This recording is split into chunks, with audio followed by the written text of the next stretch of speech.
What do you want to be when you grow up, Olivia? An astronaut. I want to be a fashion designer. A basketball player. I want to be an actor. A doctor. A teacher. A chef. An artist. What do you want to be when you grow up? A mermaid. Do you know what a computer programmer is? Yeah, no. No. No. I think it's something that has codes and is able to decode a mystery. I think that they... Wait, what? Computer programmer? No. Nowadays, just about everything requires some form of programming. So, what is it? Programming is basically explaining to a computer what you want it to do for you.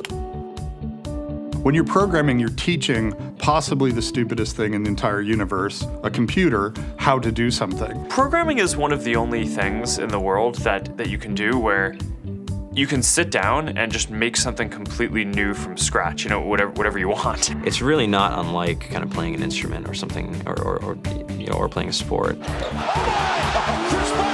It starts out being very intimidating, but you kind of get the hang of it over time. Coding is something that can be learned, and I know it can be intimidating. A lot of things are intimidating, but what isn't? A lot of the coding that people do is actually fairly simple. It's more about the process of breaking down problems than sort of coming up with complicated algorithms as people traditionally think about it.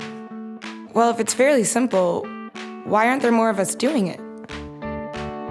Over the next 10 years, there will be 1.4 million jobs in computer science, and only about 400,000 grads qualified for those jobs. That's a shortage of 1 million people. So, how do you start?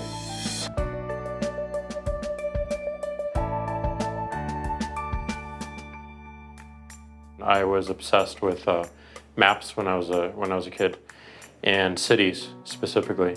So I taught myself how to program. I had a very clear goal of what I wanted to do, which is to see a map of the city on my screen and play with it. Put things on the map, move things around the map. See what was happening in the city, how it worked, how it lived, how it breathed. The best early thing was actually using software to decide when the classes in my school would meet, and that put me in a position to decide which girls were in my class. The first program I wrote asked things like, what's your favorite color? Or how old are you? I first learned how to make a green circle and a red square appear on the screen. The first time I actually had something come up and say, hello world, and I made a computer do that. It was just astonishing. When I finally learned a little bit of programming, that blank wall resolved into a bunch of doors.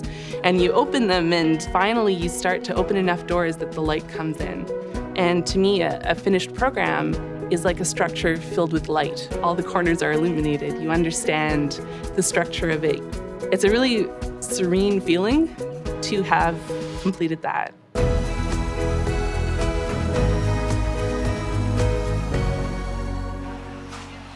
It took me some time to realize that creating things with your hands or creating code, creating programs, is just a different way to express creativity.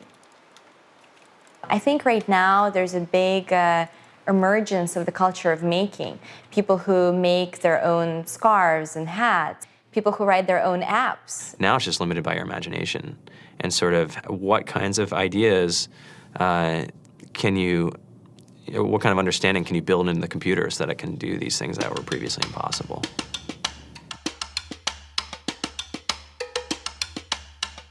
All great things are built in teams when you collaborate with other smart people.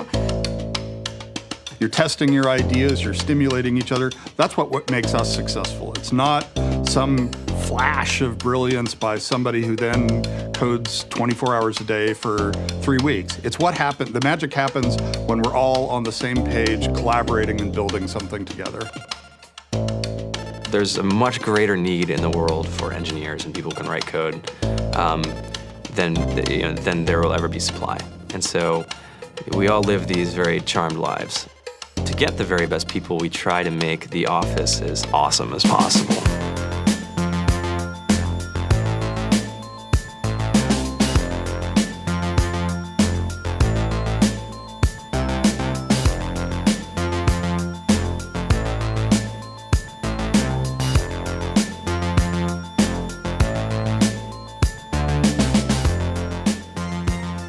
We have a fantastic chef, Free food, breakfast, lunch, and dinner. free laundry, snacks, even places to play and video games and scooters.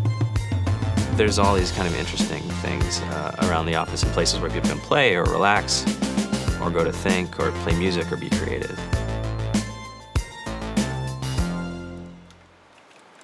I went on the Bureau of Labor Statistics for the United States, and there's about a third of the pie that's all the things you would expect. It's, they're working in the government, they're working in typical technology jobs. But then, like, the rest of the pie, and it was the majority of the pie, just split down into these little teeny slices of every industry imaginable. And what it is, computers are everywhere. You want to work in agriculture? Do you want to work in entertainment? Do you want to work in manufacturing? It's just all over.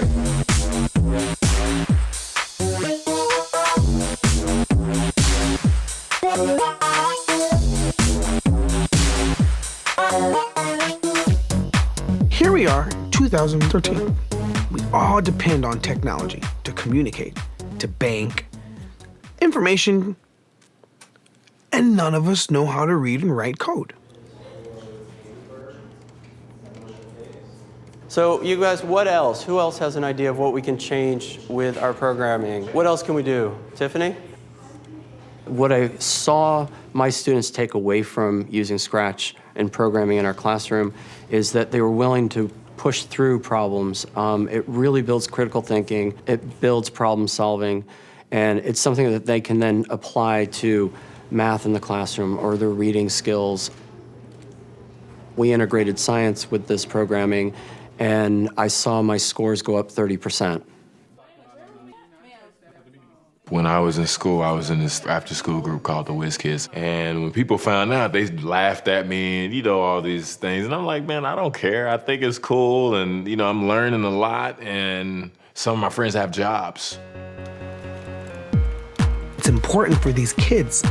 It should be mandatory to be a citizen on this planet, to read and write code.